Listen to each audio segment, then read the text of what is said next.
So we've got a new pretty interesting leak about the Pixel 7 Pro in particular to talk about. Twitter user Yogesh Brar, I believe I'm pronouncing that somewhat in the general area of correctly. He tweeted this spec sheet that I don't know where he came across, but here is a spec sheet of the Pixel 7 Pro and the Pixel 7, and there's a lot of information here to dive into, and most of this, the vast majority of this is stuff that we have talked about on this channel already. The displays are what we thought. The RAM is what we thought. Tensor 2, IP68, Face Unlock being there is stuff we've all talked about on this channel. But the thing that is different, the thing that is new information to me, and I think to everybody, is 5x optical zoom on the Pixel 7 Pro rather than 4x, which is what we had on the Pixel 6 Pro. And I think that it's more meaningful potentially than people may be thinking. Okay, you may just see this and think, oh great, we're going to change the lenses around and we're going to keep that same 48 megapixel sensor, but now we're going to have 5x optical zoom, so that's going to be really, really good. And that may be the case, but there's more to it, and there's another angle that we need to talk about in regard to that setup. Let's think about this. So the other camera that we have on here, the primary, go back to this picture, is a 50 megapixel wide angle. Okay, so that is your primary sensor, same as last time. So if we're going to take a picture, just a normal photo with our Pixel 7 Pro, we're going to be using that primary 50 megapixel sensor. Great. If we're going to go to 2 times, we're going to crop in on that same sensor. Probably going to look fine.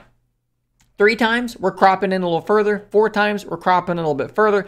4.9 times, we're still cropping in on that main sensor now. When we hit 5x, we switch over to this new fancy handy-dandy 5x optical zoom. And now the quality is going to look great again. And then, from 5x on up to 30x, we're using that 48 megapixel 5x optical zoom. But this is my concern. What does 4x look like? Are we going to be in a situation where 1x looks good, 2 is probably fine, 3 is probably still pretty solid, but 4x cropped in on a 50 megapixel sensor, what is that going to look like? How good is that going to look? And then as soon as you hit 5, you're going to go from not that great to boom, we're great again.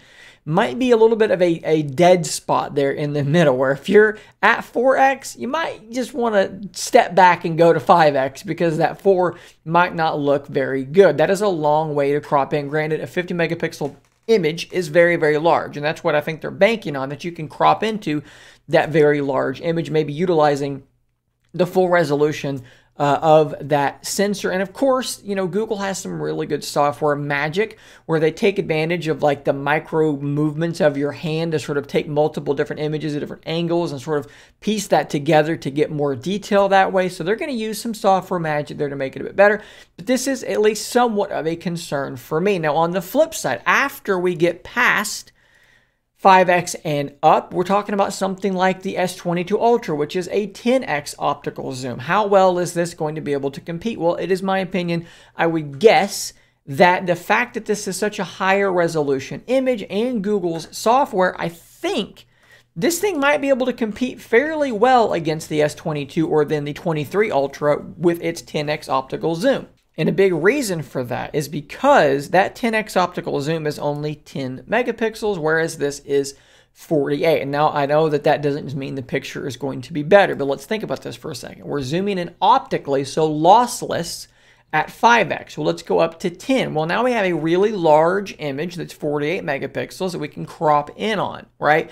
So I think it's going to be a little bit closer than you may think. If you just see 10x versus 5x, I did that backwards, 10x versus 5x, you may just assume, well, Samsung is going to absolutely crush them. But with Google software and having that larger image to crop into, I think it's going to be closer than you might think. So zoom may be a big win on the Pixel 7 Pro in some regards, but in lower zoom levels, 3, 4, and up to almost 5, 4.9, let's say, might be a little bit more of a struggle. So guys, little update here, just a short video that I wanted to kind of bring up something, new information like this and kind of what's going on in my head. I should have, hopefully very, very soon, a review for the Pixel 7 Pro right around launch, somewhere in that general vicinity. So stay tuned for that. If you want to see how this turns out, hit that subscribe button so that you don't miss it. I will see you on the next one. And until next time, stay nerdy.